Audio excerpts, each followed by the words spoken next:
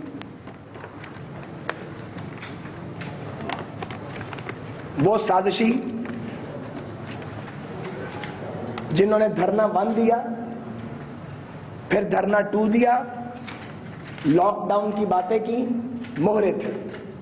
عمران خان تمہاری حیثیت ایک مہرے سے زیادہ کچھ نہیں ہے، تم ایک شو بوائے ہو، اس کے علاوہ تمہاری کوئی حیثیت نہیں ہے۔ ہم تمہارے بارے میں یہ کہنا نہیں چاہتے تھے، لیکن تم نے ہمیں یہ کہنے پہ مجبور کیا ہے۔ آج یہ بات بہت لوگ کہہ رہے ہیں، کل پوری قوم یہ بات کہے گی۔ کون سی کرپشن ہوئی ہے؟ کون سی لوٹ مار ہوئی ہے؟ کس منصوبے میں کک بیک لیا گیا ہے؟ پاناما پیپرز تو پیچھے رہ گئے، یہ ڈسکوالیفیکیشن پاناما پیپرز کی بنیاد پہ ہوئی ہے، کسی کرپشن کی بنیاد پہ ہوئی ہے، عہدے کے ناجائز استعمال کی بنیاد پہ ہوئی ہے؟ جی نہیں۔ بیٹے کی ایک کمپنی، والد اس کا سیریمونیل چیئرمین، 1 ٹکا وصول نہیں کیا، اقامہ اور کاغذات نامزدگی کے دوران لف کیے گئے اور ہم ڈسکوالیفائیڈ ہیں۔ عدالت سے تو ڈسکوالیفائی ہو سکتے ہیں، لیکن عوام کی عدالت سے ڈسکوالیفائی نہیں کروایا جا سکتا۔ انشاءاللہ ہم کم بیک کریں گے، لوٹیں گے واپس، پر اس بار فیصلہ بڑا ہوگا، اس بار فیصلہ چھوٹا نہیں ہوگا۔ بار بار انتخابات میں جانا اور انتخابات میں جیت کے آنا اور پھر ہاتھ پاؤں بندھوا کے واپس چلے جانا، یہ کوئی کام نہیں ہے۔ ہم نے اپنے لیڈر سے کہا ہے اور ہم نے اپنی پارٹی میں یہ بات کی ہے کہ نئی شرائط لکھی جائیں گی اس ملک میں۔ اس ملک کو رول کون کرے گا اور کیسے روکی جائے گی اداروں کے کام میں مداخلت، اور کیسے آئین پر حرف بحرف عمل ہوگا، اور کیوں وزرائے اعظم کو ذلیل کر کے رسوا کر کے نکالا جاتا ہے، کسی کو پھانسی پہ لٹکایا جاتا ہے، کوئی جلا وطنی اس کا مقدر قرار پاتی ہے، اور دوسرا وزیر اعظم ڈسکوالیفائی کر دیا گیا ہے۔ کس بات پہ؟ اور صادق اور امین کی کہانی میرے دوستوں اب چلے گی، لیکن صادق اور امین کی کہانی صرف وزیر اعظم یا سیاست دانوں تک نہیں رہنی چاہیے، یہ ہر اس جگہ جانی چاہیے جہاں فیصلے کیے جاتے ہیں۔ ہم اس کہانی کو چھیڑنا نہیں چاہتے تھے، ہم سمجھتے تھے کہ 62 اور 63 یہ بھی آئین میں تجاوزات ہیں جو ایک ڈکٹیٹر کے دور کی انکروچمنٹ ہے۔ یہ ہماری نالائکی کہہ لیں کہ ہم اس کو نکال نہیں سکے، یا یہ کہہ لیں کہ اگر نکالتے تو ایک پرسیپشن پیدا کیا جاتا کہ سیاستدان اپنے آپ کو محفوظ کرتے ہیں۔ لیکن کیا ایسی شکایات باقیوں کے لیے بھی موجود ہیں جو فیصلے کرتے ہیں؟ اس کا جائزہ لینا ہوگا۔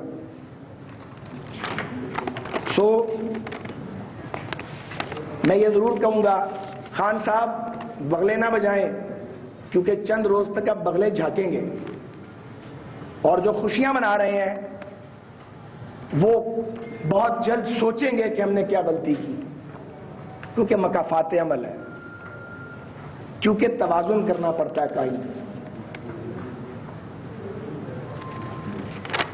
2-3 باتیں اور کہوں گا، پھر میرے باقی دوست بات کریں گے۔ بعضوں کا یہ خیال تھا کہ وزیر اعظم نواز شریف خطرناک ہیں۔ ہمارا یہ خیال ہے کہ اب جب کہ وہ وزیر اعظم نہیں رہے تو وہ سیاسی طور پہ زیادہ مؤثر ہوں گے اور جمہوریت کے دشمنوں کے لیے زیادہ خطرناک اور لتھل ہوں گے۔ اس کا انتظار کیجئے گا۔ ہم عوام کی عدالت میں جائیں گے، ہمیں عوام سے رابطہ کرنے سے کوئی نہیں روک سکتا، کوئی نہیں روک سکتا۔ ہم عوام کی عدالت میں جائیں گے، اور جانوں کی بازی ہم نے پہلے سے لگائی ہے۔ ہم نے اپنا خون دیا ہے پاکستان کی بنیادوں میں، یہ ملک ہم نے بنایا، ہمارے بڑوں نے بنایا، خون دیا اس ملک کو۔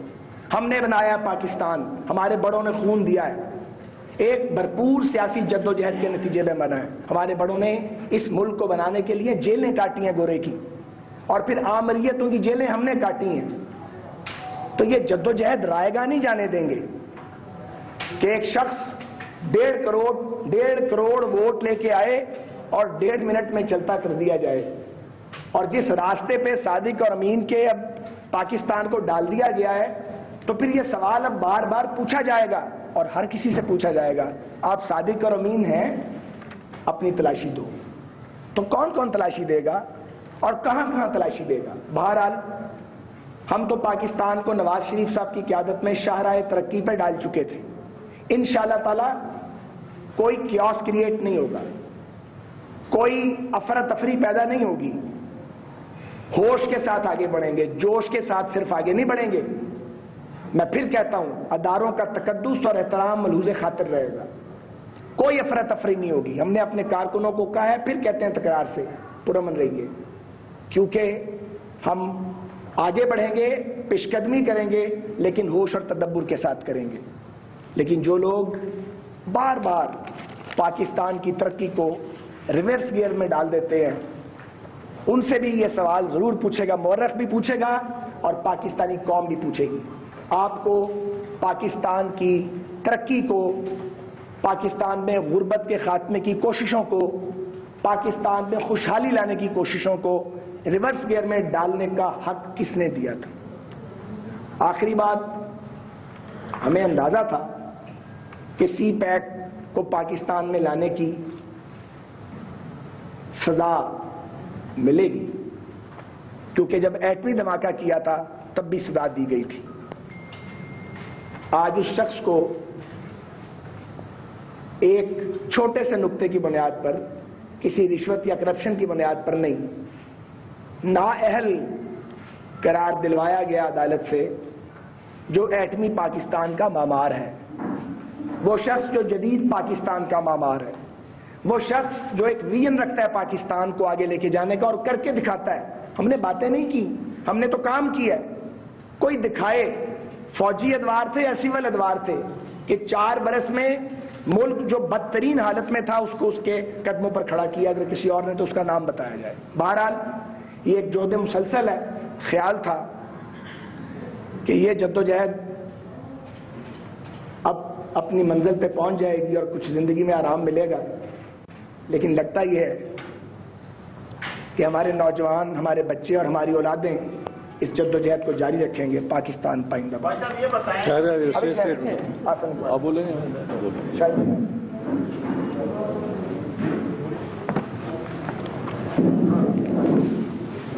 تقریباً ساری باتیں میرے کلیگز نے کر دی ہیں۔ ہم نے چند ہفتے پہلے بھی اپنا مقدمہ پاکستان کے عوام کے سامنے رکھ دیا تھا اور یہ کہا تھا کہ انصاف کی توقع ہم نہیں رکھتے، اور آج اس ججمنٹ نے ثابت کر دیا۔ ہم سپریم کورٹ کو بالکل ریڈیکیول نہیں کرنا چاہتے، ہم اس کو قانونی طور پہ چیلنج کریں گے، لیکن یہ ضروری ہے کہ حقائق پاکستان کے عوام کے سامنے رکھے جائیں، اور اپنا دفاع کرنا، حقائق پاکستان کے عوام کے سامنے رکھنا، یہ ہمارا حق ہے، یہ ہم سے کوئی نہیں لے سکتا۔ اور آج ملک کی بدنصیبی یہ ہے کہ ایک وزیر اعظم کو ڈسکوالیفائی اس بات پر کیا گیا کہ اس نے اپنے بیٹے سے پیسے نہیں لیے۔ یہ کسی نے نہیں کہا کہ پیسے لے لیے یا کوئی رشوت لے لی یا کوئی کرپشن کر دی، کہ آپ ایک کمپنی کے چیئرمین تھے، جس کمپنی کا مالک آپ کا بیٹا تھا، کوئی اور نہیں تھا، آپ کو 10,000 تنخواہ ملنی تھی، 10,000 درہم 2 لاکھ سے بھی کم اس زمانے میں تھے، اور چونکہ آپ نے وہ پیسے نہیں لیے تو وہ آپ کا ایسٹ بن گیا، اور آپ نے ڈکلیئر نہیں کیے تو آپ ڈسکوالیفائی ہو گئے۔ کیا عقل اس بات کو تسلیم کرتی ہے؟ مجھے آپ بتائیں۔ میں نے خود بیان دیا، اور یہ وہ والیوم 9 کا 134 نمبر ہے. آپ ان کاغذوں کو دیکھ لیں. یہ وہ بنیاد بنی ہے، یہ جس پہ کوئی آتھینٹیکیشن نہیں ہے، کسی کا نام نہیں ہے، اور ان کاغذات کے مطابق یہ شاید لکھا ہوا ہے کہ یہ رقم ادا کر دی گئی تھی. اور یہ مشکل کام نہیں تھا. جو یہ آپ اگر سرٹیفکیٹ حاصل کر سکتے ہیں جس میں لکھا ہوا ہے کہ یہ وہاں پر بورڈ آف چیئرمین کے چیئرمین آف دا بورڈ تھے 2007 سے، تو وہاں سے اس کمپنی کے اکاؤنٹس بھی حاصل کیے جا سکتے تھے. اور جو کمپنی کا وینڈنگ کا پروسیس 2013 میں شروع ہو چکا تھا، جنوری 2013 میں. تو آج ملک میں انتشار بات کہاں سے شروع ہوئی؟ گاڈ فادر سے شروع ہوئی، مافیا تک پہنچی، اور آخر میں کہ آپ نے 10,000 درم جو آپ کے بنتے تھے آپ نے نہیں لیے تو آپ کو ڈسکوالیفائی کرتے ہیں. میرا خیال ہے تاریخ اس کو قبول نہیں کرے گی. میں معذرت سے کہتا ہوں، تاریخ نے ماضی میں بھی بہت سے تاریخ فیصلے قبول نہیں کیے، اور یہ اس باب میں ایک اضافہ ہے.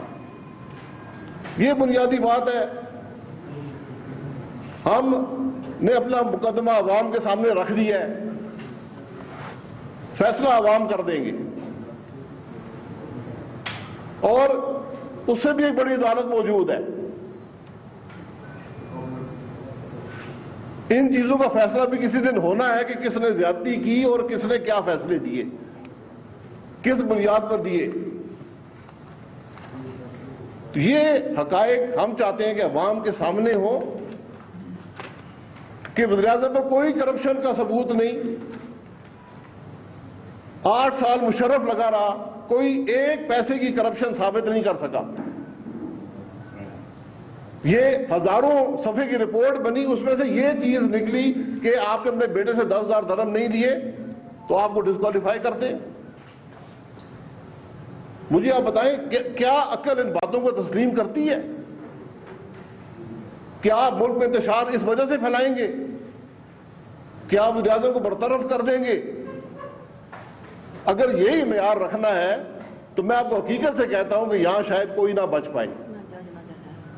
اگر یہی معیار ہے، اس لیے لوگوں کے ٹی اے نکالنے سے مارے جائیں گے. ہم تو اپنی بات عدالت میں بھی کی، اپنا حق بھی عدالتی استعمال کریں گے، اور سب سے بڑھ کر عوام کی عدالت میں اپنی باتیں رکھیں گے، اور رکھ دی ہیں. فیصلہ عوام نے کرنا ہے. بہت شکریہ.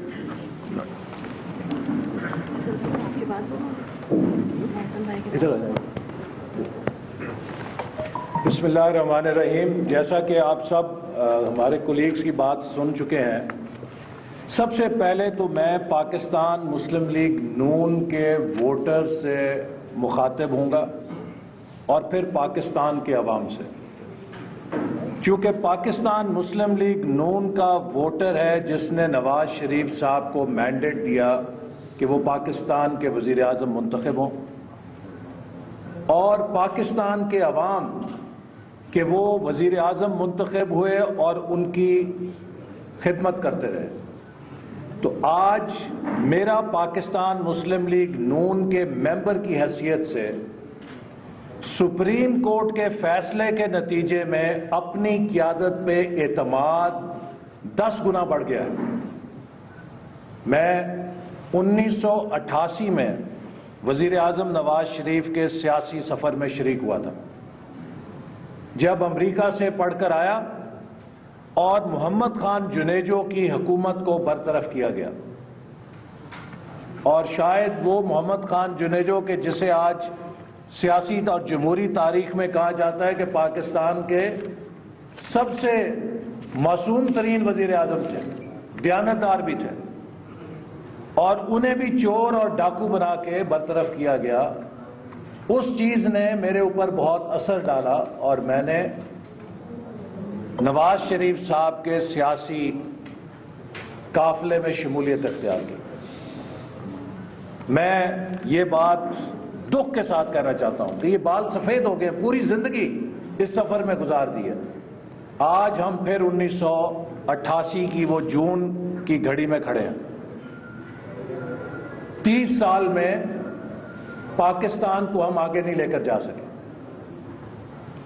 افغانستان کے اندر سیکیورٹی آف ٹینیور اسٹیبلش ہو گیا کہ وہ جو کارزئی صاحب 6 سال پورے کر گئے، اب اشرف غنی صاحب 6 سال پورے کریں گے اور اگلا بھی 6 سال پورے کرے گا۔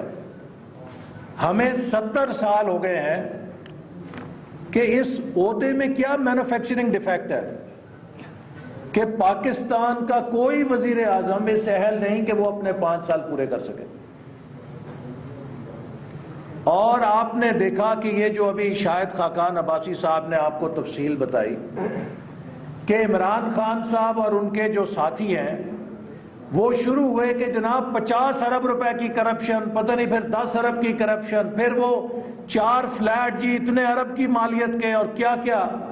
اور آج جب یہ فیصلہ آیا تو مجھے لگا وہ محاورہ یاد آ گیا کہ کھودا پہاڑ، نکلا چوہا اور وہ بھی مرا ہوا۔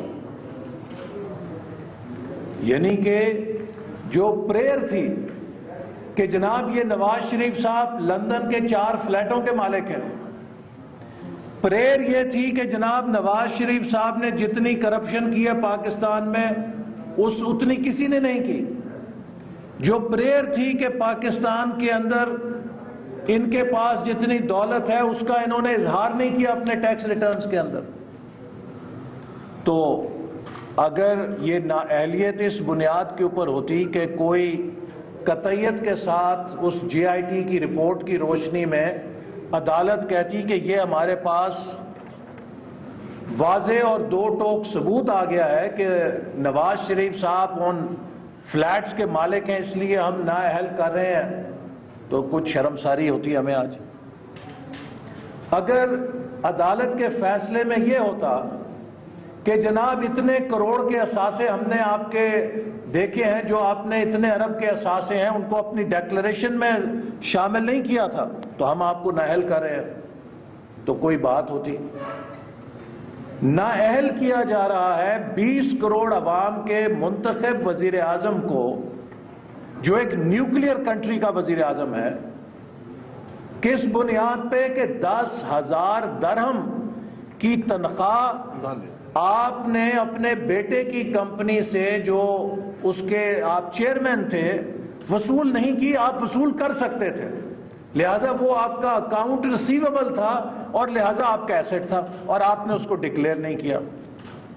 میں آپ کو یہ عرض کرنا چاہتا ہوں کہ چلے اگر میرے جیسا کوئی غریب آدمی 10,000 درہم کو ڈکلیئر نہ کرے تو وہ میرے ایسٹس کا شاید 20% یا 30% بنے گا۔ اگر یہ مان بھی لیا جائے کہ 10,000 درہم ان کے ریسیویبل تھے اور انہوں نے ان کو ڈکلیئر نہیں کیا، جو 2 لاکھ روپے یا 2.25 لاکھ روپے مالیت بنتی ہے، اگر آپ وزیر اعظم نواز شریف صاحب کی ویلتھ سٹیٹمنٹ اور وہ ڈیکلریشن دیکھیں جو انہوں نے الیکشن کمیشن کو دیا ہے، تو میرا خیال ہے اس میں کروڑوں مالیت کے اثاثے ظاہر کیے گئے، کروڑوں روپے کے مالیت کے اثاثے ظاہر کیے گئے ہیں۔ کیا یہ عقل مانتی ہے کہ جہاں انہوں نے جتنے کروڑ کے مالیت کے اثاثے ظاہر کیے اس میں 2.25 لاکھ روپے اور ظاہر کر دینے سے ان کے اوپر کوئی تلوار گر جانی تھی؟ 2 لاکھ یا 2.25 لاکھ اگر انہوں نے مینشن نہیں کیے تو ان کی جو ویلتھ سٹیٹمنٹ یا ویلتھ سٹیٹس ہے اس میں کیا کوالٹیٹیو چینج آ جاتی ہے جس کو وہ چھپا رہے تھے؟ اگر آپ کی یہ بات درست بھی مان لی جائے تو یہ ایک اتنی چھوٹی اومیشن ہوگی کہ شاید کوئی اتنی بڑی عدالت اس کو اپنے زیر غور لانے کے قابل بھی نہیں سمجھے گی۔ ایک ہیومن ایرر کے طور پہ یا ایرر آف اومیشن کے طور پہ آپ اس کو اوور لک کر دیں گے۔ آپ کوئی بھی سٹیٹمنٹ بنائیں، اگر آپ 10 کروڑ کی سٹیٹمنٹ بنا رہے ہیں اور اس میں 10-20 ہزار روپے یا 1-2 لاکھ کی اومیشن نظر آ جائے تو یو ول اوور لک کہ یہ ہیومن ایرر بھی ہو سکتا ہے. لیکن آپ یہ دیکھیے کہ وہ وزیر اعظم جس پہ آپ نے اربوں روپے کی کرپشن کے الزامات لگا کے پورے ملک کو تہو بالا کر دیا، پچھلے 1 سال سے ایک ہیجان پیدا کیا ہوا ہے، تو اس اربوں روپے کی کرپشن کی کہانی کے اندر سے نکلے 2 لاکھ روپے، اور وہ 2 لاکھ روپے بھی کہ جن کو میں نے مرا ہوا چوہا کیوں کہا کہ جی یہ ریسیویبل ہو سکتے تھے، آپ نے لیے نہیں، یہ ہو سکتے تھے. ایک امکان کے مفروضے کے اوپر وزیر اعظم کو ڈسکوالیفائی کر دیا گیا. لہٰذا میں مسلم لیگ نون کے ہر ووٹر اور سپورٹر کو کہنا چاہتا ہوں کہ you should be today proud of your leader, کہ جتنی تلاشی وزیر اعظم نواز شریف کی لی گئی، اس کے بعد جو ان پہ الزام لگا وہ یہ لگا کہ 2 لاکھ روپے کی ایک تنخواہ اپنے بیٹے کی کمپنی سے جو آپ وصول کر سکتے تھے آپ نے وصول نہیں کی. تو یہ بہت بڑی ونڈیکیشن ہے. اسی طرح یہ جیسے بیرسٹر ظفر اللہ صاحب نے کہا کہ ہمیں تحفظات ہیں اور خدشات ہیں شدید قسم کے، کہ جب ایک بینچ یہ فیصلہ دیتا ہے اور اس پہ قانونی ماہرین اپنی رائے کا اظہار کریں گے کہ جو اپنا ڈسٹریبیوشن اور ڈویژن آف پاور کا تصور ہے کہ جس میں مختلف عدالت کے لیولز پہ انڈیپینڈنٹ ٹرائل کسی کا حق ہے، مجھے آپ یہ بتائیے کہ اگر سپریم کورٹ کے جج نگرانی کریں گے ایک ٹرائل پروسیس کی فرام دا احتساب کورٹ، تو وہ سپریم کورٹ کسی بھی اس مرحلے کی اپیل سننے کا کیسے اہل ہوگا، چونکہ وہ اس میں شامل ہو گیا، پہلے انویسٹیگیشن کے اندر بھی وہ شریک رہا. تو یہ جو جورسپروڈنس ہے جو صرف وزیر اعظم نواز شریف کے لیے ایجاد ہو رہی ہے یا اختراع ہو رہی ہے یا نئی پیدا ہو رہی ہے، میں بہت ادب کے ساتھ، عدالت کا ہم ادب کرتے ہیں، ہم نے عدالت کے لیے بڑی سٹرگل کی ہے، لیکن یہ وہ روایات نہیں تھیں جن کے لیے مجھے معذرت سے کہنا پڑتا ہے کہ ہم نے سٹرگل کی تھی. وزیر اعظم نواز شریف کو، ہماری جماعت کو اور ہمیں پہلے دن سے خدشات تھے کہ واٹ از رائٹنگ آن دا وال، لیکن ہم نے اس کے باوجود پورے عمل میں حصہ لینے کا فیصلہ کیا. وزیر اعظم چاہتے تو یہ کہہ سکتے تھے کہ میرے بچوں نے جلا وطنی کے بعد، میں نے جلا وطنی اختیار نہیں کی، مجھے جنرل مشرف نے جلا وطن کیا، اور ملک سے باہر جب ہمیں پھینکا گیا تو ہم نے وہاں کا بچوں نے کاروبار کیا، وہ بالغ ہیں اور وہ اس قانون کو جواب دیں. پاکستان میں وہ جواب طلبی کے پابند نہیں ہیں، لیکن اس کے باوجود وزیر اعظم نے اپنے تمام بچوں کو 6 دفعہ جی آئی ٹی کے سامنے کہا، اپنے بچوں کو کہا کہ آپ جائیں اور ہر چیز کا جواب دیں چونکہ ہمارے ہاتھ صاف ہیں. اپنی بیٹی کو انہوں نے پیش کیا جی آئی ٹی کے سامنے اور خود پیش ہوئے. ان کے والد کا احتساب کیا گیا جو فوت ہو چکے ہیں، ان کی والدہ کو بیچ میں دریگا گیا. اپنی پوری فیملی کی ہر طرح سے انہوں نے تذلیل کو برداشت کیا، صرف اس لیے کہ کوئی یہ انگلی نہ اٹھا سکے کہ وزیر اعظم شاید کچھ چھپانا چاہتے تھے. اور اس کے بعد جب سارے جوابات دیے گئے تو پھر سامنے یہ نکلا کہ جی آپ ایک ایسے 10,000 درہم کے اوپر ڈسکوالیفائی ہو رہے ہیں کہ جو آپ کے بیٹے کی فرم سے لے سکتے تھے، آپ نے لیے نہیں.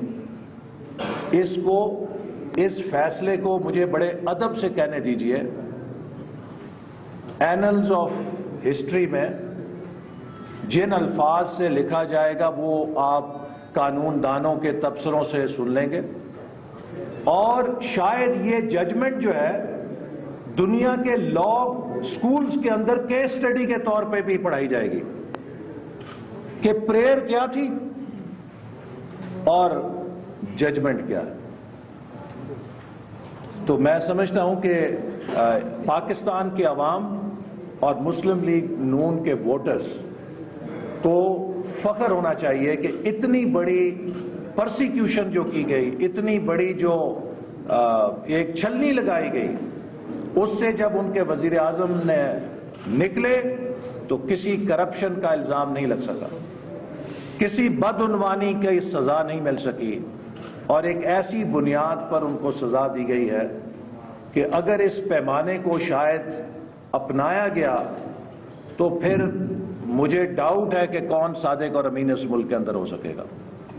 تو میں انہی الفاظ کے ساتھ ایک بات یہ کہنا چاہوں گا کہ وزیر اعظم نواز شریف نے آج اپنی پارٹی کے ساتھ جو میٹنگ ہوئی اس میں دو ٹوک الفاظ میں کہا ہے کہ ہم پاکستان کے عوام کے مینڈیٹ کا دفاع کریں گے، اور انشاءاللہ تعالی مسلم لیگ نون کی حکومت 4 جون 2018 تک اپنا مینڈیٹ مکمل کرے گی، اور ہم اپنے قانونی اور آئینی آپشنز کو استعمال کریں گے۔ ایک سیکنڈ میں ایک منٹ میں صرف ایک چیز ایڈ، ابھی آپ کو سوال ملتے ہیں، صرف میں یہ کہنا چاہ رہی ہوں، ایک بات ایڈ کرنا چاہ رہی ہوں، بسم اللہ الرحمن الرحیم، کہ وزیر اعظم پاکستان کا جرم یہ تھا کہ وہ وزیر اعظم پاکستان بنے اور بار بار بنے، لیکن کسی بھی وزیر اعظم کو تو گھر بھیجا جا سکتا ہے، لیکن پاکستان مسلم لیگ نون کے لیڈر محمد نواز شریف کو کوئی گھر نہیں بھیج سکتا۔ وہ اپنی پوری طاقت سے واپس لوٹ کے آئیں گے اور عوام ان کو ان کا یہ حق دلوائیں گے، اور جو ساری باتیں میرے سینئر کولیگز نے کی میں ان کو دہراؤں گی نہیں، لیکن as a student of law یہ جو ججمنٹ، یہ جو آرڈر ہم نے دیکھا ہے، اس کے اندر اتنے سوالات اٹھتے ہیں کہ شاید میں آج نادم ہوں کہ میں ایک وکیل کیوں بنی۔ میں بہت نادم ہوں، میں شرمندہ ہوں، کیونکہ اگر میں نے اس قسم کی چیزیں پڑھنی ہیں تو میرے دماغ میں سوال اٹھیں گے۔ میرے دماغ میں سوال اٹھتا ہے کہ ریسیویبل کی بنیاد پہ ایک ایسی اماؤنٹ جو prime minister Nawaz Sharif exile کے زمانے میں اپنے بیٹے کی کمپنی کے ایک سیریمونیل ہیڈ بنتے ہیں، اور اس کے تحت کوئی اماؤنٹ اکرو ہوتا ہے اور وہ نہیں لیتے، اور وہ اماؤنٹ کی وہ نہیں لیتے، وہ ڈکلیئر نہیں کرتے، وہ کہتے ہیں ان کے اوپر جرم یہ بنا ہے کہ آپ نے ڈکلیئر نہیں کیا، لیکن وہ ریسیویبل تھا، وہ آپ کا ایسٹ تھا، لیکن آپ نے ڈکلیئر نہیں کیا۔ تو ریسیویبل کی ڈیفینیشن ہم نے کہاں سے لی؟ نیشنل اکاؤنٹیبلٹی کا جو لا ہے اس میں جو ایسٹس کی ڈیفینیشن دی ہے اس میں ریسیویبل موجود نہیں ہے۔ جو نیشنل پیمنٹ سسٹم ہے پورے پاکستان کا، جو پوری دنیا میں چلتا ہے، اس میں جو پیسہ آتا ہے صرف وہ پیسہ ڈکلیئر کیا جاتا ہے۔ تو یہ سارے جو لیگل سٹرکچرز ہیں ان سے ہٹ کر اگر کوئی طریقہ کار استعمال کیا گیا ہے تو اس کے اوپر ہم سوال اٹھائیں گے اور ہم ضرور اپنا مدعا لے کے جائیں گے۔ شکریہ۔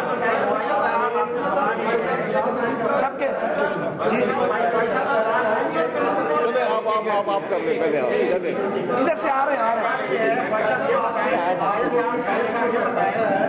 اس کو آپ کے ساتھ قبول کر لیا ہے، کب اس کو چیلنج کرے جا رہے ہیں، ریویو کر رہے ہیں، اور کیا جو 10واں والیوم ہے اس کو بھی کھولنے کی اصلاح کریں گے؟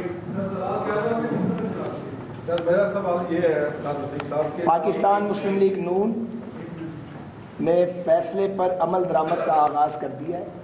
فیصلہ قابل قبول نہیں ہے، ہمارے اعتراضات ہیں، ہمارے تحفظات ہیں، اور صدر جماعت اپنے قانونی مشیروں سے مشاورت کر رہے ہیں ریویو پٹیشن کے حوالے سے۔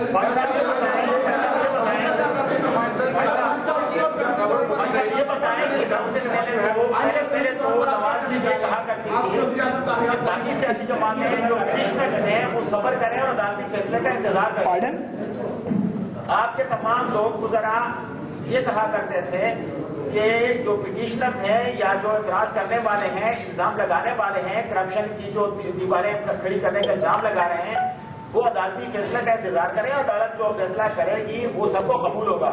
آج آپ کے تحفظات سامنے کیوں آئے؟ دوسرا یہ کہ اگر ریورس گیئر لگا ہے، اگر ریورس گیئر لگا ہے تو آپ جو سازشیں کرنے والے ہیں ان کا نام بھی نہیں بتاتے۔